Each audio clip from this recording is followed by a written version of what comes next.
Hey, welcome back to the Do Cool Shit podcast. I'm Meryl. I'm excited that you're here. And today we're going to be talking about asking for help. If I had $1 for every time I heard someone say, I'm bad at asking for help, or when I've said this in the past, because I definitely have said it a lot of times in the past, I would probably be pretty rich. But here's the thing that is gonna break your brain.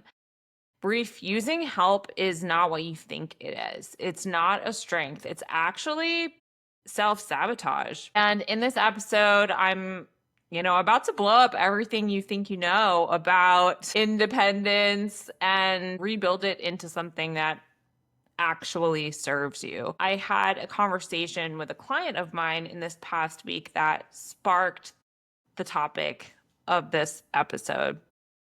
She had said to me that she had an emotional day at work and that turned into her quote unquote not doing well. And when we dug into it a little bit further, she was telling me, it's just I felt fear and anger and upset with myself. It was just the normal beatdown stuff, which tells me that that's a pretty often occurrence, right? That happens fairly regularly.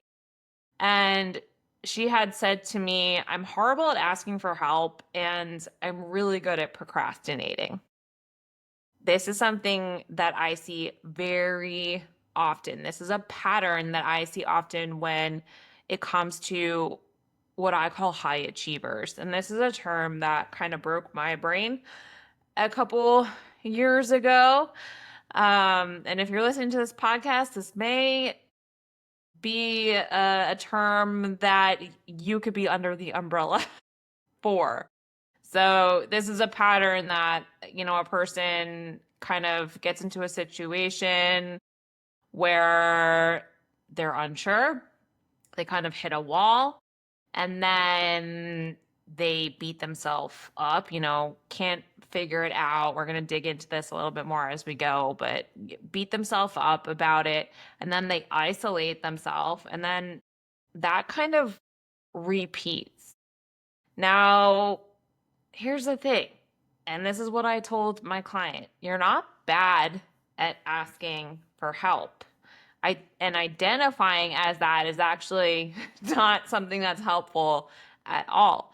What's really going on here is that you're scared of what asking for help means. There's this deep belief system that usually isn't yours going on, and you're avoiding asking for help because you're avoiding feeling certain things. There's an identity crisis that kind of goes on here. Thoughts of, I'm supposed to be the one who has it all together. If I ask for help, then that means I'm admitting that I'm not enough, or I don't know what I'm doing, or people can't rely on me, or maybe that you're actually kind of like very deeply afraid that you're going to uncover that you don't know as much as you thought you knew on something. And the cost of this is really that you end up staying stuck because in that moment, asking for help feels worse than feeling those feelings, even though you're stuck and you're kind of suffering and still feeling shitty feelings. Crazy, right? So, continuing this conversation with my client, she had said to me, I know no one's perfect. I know that everybody fails and makes mistakes, and I will learn from this. I rarely make the same mistake twice. And this is, again, something that I hear often from people. This is something that's spouted often, right? Everybody makes mistakes. Nobody's perfect. However, a lot of high achievers have this really deep, it comes from the ego. this thought of, yeah, but I should be the exception to that rule.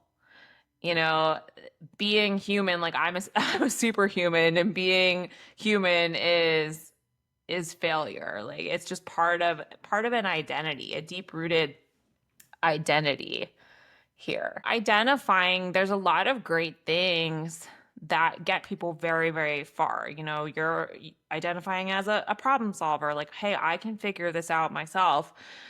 Self-sufficiency, um, feeling like you don't need other people. Again, this is a strength and a weakness.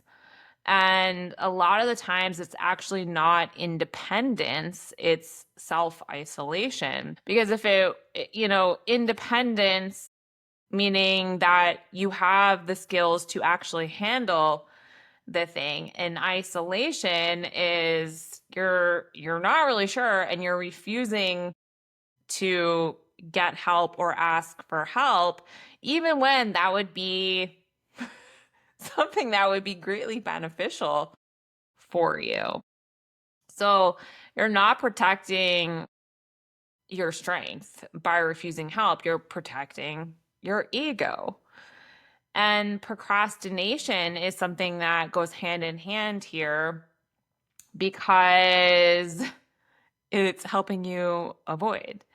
It's not about time management usually where people think. That's where people's mind goes to initially when it comes to procrastination.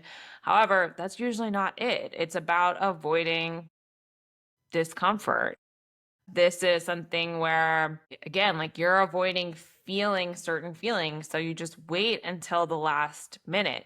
And then sometimes that pressure is actually this thrill for people. And you feel like you do well under pressure. A lot of people do great under pressure because you have no choice at that point. And sometimes that's also permission to be imperfect because you got to get it done, right?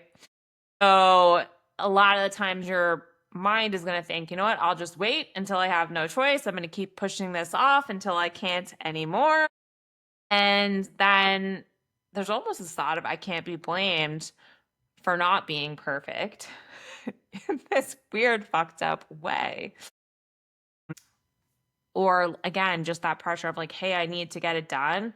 And it doesn't matter. Like nothing else matters. I just need to get this shit done. So the belief systems and kind of this is what I had asked my client is, you know that nobody's perfect. You know that everybody fails. You know you're going to learn from this. However, there's something else here. There's a belief system that you have that probably isn't yours. You probably got it from someone else, somewhere else along the way in your journey of life that you are correlating with asking for help. So what does that mean? What type of narrative is there right now? Our belief system is there right now. And we want to work on changing these things. However, we've had to first identify what's currently there. So for some people, asking for help means that they're a burden, like the thought of, oh, I don't want to bother them. They have a lot of other things to do. They have better things to do than to help me, or thinking about, especially people who are empathetic, people pleasers, etc. This is a common thought where you yourself want people to ask you for help. However, you rarely, if ever, ask other people for help. And then you end up drowning. uh, there's another thought that, or belief that it means you're incompetent. Like you should be able to figure this out yourself, or you don't have the skills needed in order to do that.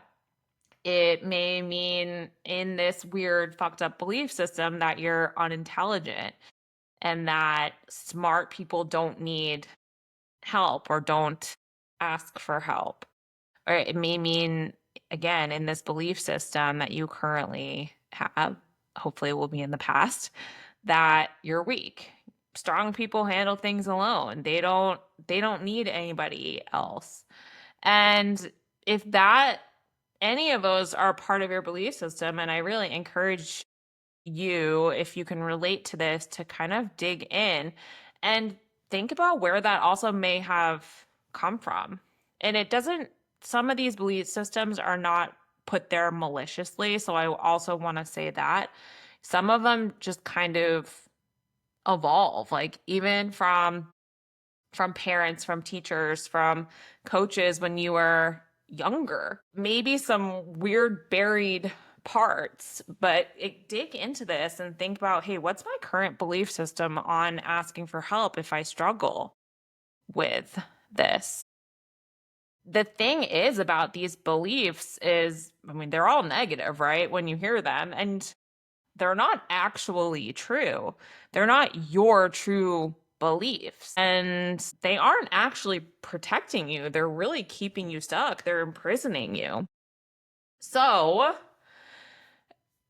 we want to change those, right? Like a lot of times what I see from people is these come from this achievement culture, this productivity culture that we have, that your worth comes from what you can do alone. Uh, there's also something that happens in your brain where every time you figure something out by yourself, you kind of strengthen that quote unquote, I don't need help muscle. And there's also a problem that occurs where you've almost built this identity around struggling instead of growth. Like some people really hold on to that tightly. And self-admittedly, this was an area that I was stuck in for a really long time. I very rarely ever asked for help or even talked about how I was feeling. And that became very, very chaotic. And I felt all kinds of shitty feelings. Again, like you're not really protecting yourself in the grand scheme from feeling shitty feelings. There's discomfort either way. And I'll touch on this later. But I was stuck, and I was learning really, really slowly. I honestly was achieving way less than, before. I got good at asking for help. And this is something I see with people I work with all of the time. When they start to ask for feedback or ask for help or perspective or guidance, and you start to learn that it actually makes you stronger, and it doesn't mean any of those things that you had in your previous belief system, that's where, really cool shit happens. So we need to start with one, changing language in how you're identifying, right? Stop saying stuff like, I'm bad at asking for help, I'm good at procrastinating. Don't say those things anymore. Rewrite the narrative on that. And then rewriting the narrative, flipping the script on what the beliefs are. So, the old belief may be that asking for help means that I'm weak. And the new belief may be asking for help means that I'm serious about getting better. The old belief may be I should be able to figure this out alone. And the new belief could be I'm eager to learn in the most efficient way possible. Old belief, needing help means I'm incompetent. New belief, seeking help means I'm committed to gaining skills faster. Old belief, I'm a burden when I ask for help.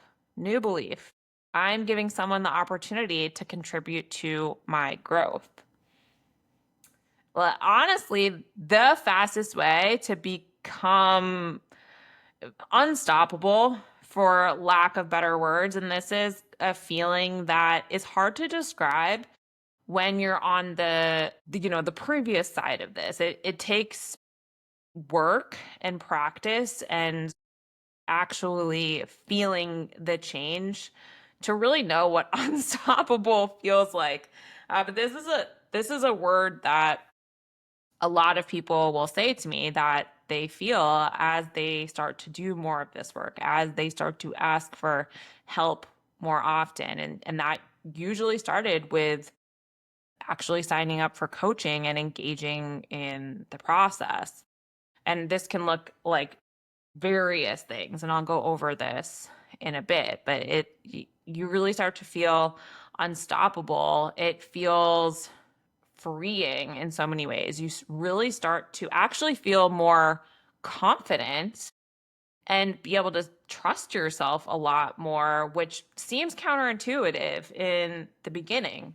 But when you stop trying to do everything alone, cool shit happens. So when you ask for help, it really means that you're growth oriented and you care about progress more so than looking perfect. This is an opportunity to kind of put your money where your mouth is, so to speak, where it's like, yeah, I know I'm not perfect. No, like prove this to yourself and prove to yourself, create some new pathways in your brain that it really is about doing things imperfectly. And that's how you get farther along. Asking for help means that you're efficient and you value results, progress, learning over feeding your ego. It actually means that you're strategic and you understand that collaboration accelerates your achievement. It means that you're brave and bold and courageous and willing to be open or vulnerable. I know that that word trips some people up. However, that is something that really does directly align with and service your goals. So, some things that you can do is, like in the gym, asking for a spot. That's something that doesn't mean that you're weak because you can't bench press completely by yourself. Especially like, let's say you're going to do a 1 rep max bench press. Does it mean you're stronger because you don't have a spotter? Probably seems pretty freaking dumb, right? So this is something that, you're wanting to push your limits safely. So you're going to ask for help here. Again, working with a coach, that does not mean that you're a failure. This is a huge reframe for people. This was a huge reframe for me in many areas when I actually signed on to work with coaches myself as well, coaches for myself. It's a really big way to kind of rewrite the narrative and fast track your understanding of whatever your coach is helping you with and with yourself in general. Getting therapy, there was such a stigma with that, and now there's not, thankfully, getting therapy doesn't mean you're broken. It means that you're invested in your well-being and self-understanding. So, there's some options, like this is always a choice here.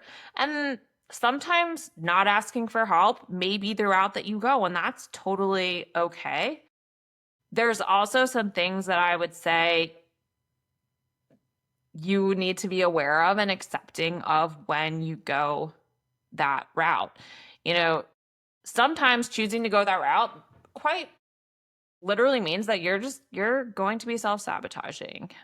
In order for you to keep that independent story that you have going on and your ego has going on, you choose not to ask for help. You may have a longer learning curve. You may make more mistakes. You may have increased frustration. Those are all costs of that. There is a big emotional toll that comes with that. There's a lot of self-bullying, so to speak. There may be more isolation. There may be more suffering. This may not mean that you're self-sabotaging. That's something to really dive into. However, if you are in a situation where you know that you could ask for help or seek out help and you don't, then that's your choice. You're choosing this path. So don't be surprised when it feels harder later or it affects your behaviors. Because this is something I see a lot of the time when people go this route, not asking for help, is it's actually negatively influencing their behaviors when it comes to things like their nutrition, their fitness, their well-being. And then, of course, the other option is ask for help. You absolutely have to tolerate the discomfort of being vulnerable. And the benefits here are faster progress, clear understanding. You do get support in so many different ways. You develop the skill of connection, collaboration, and whatever you're trying to learn. And you start to become someone who gets help, which actually makes you more capable. Either way, whatever choice you make, you're going to be uncomfortable. You're either not asking for help and you're going to be uncomfortable because you're isolated, you feel like you're suffering, you're frustrated, you're disappointed, all of these, you're still feeling shitty feelings. Or you tolerate discomfort in asking for help where you put yourself in a place of vulnerability where there is a risk of there's a risk there, right? In your mind, you're facing like, hey, I might feel incompetent. I may feel unintelligent. However, when like these things aren't true, and I just need to tolerate that in order to discover what's on the other side. So again, either one's going to be uncomfortable. One tends to keep you stuck. One tends to push you forward, excel you forward. So choose whichever discomfort you want.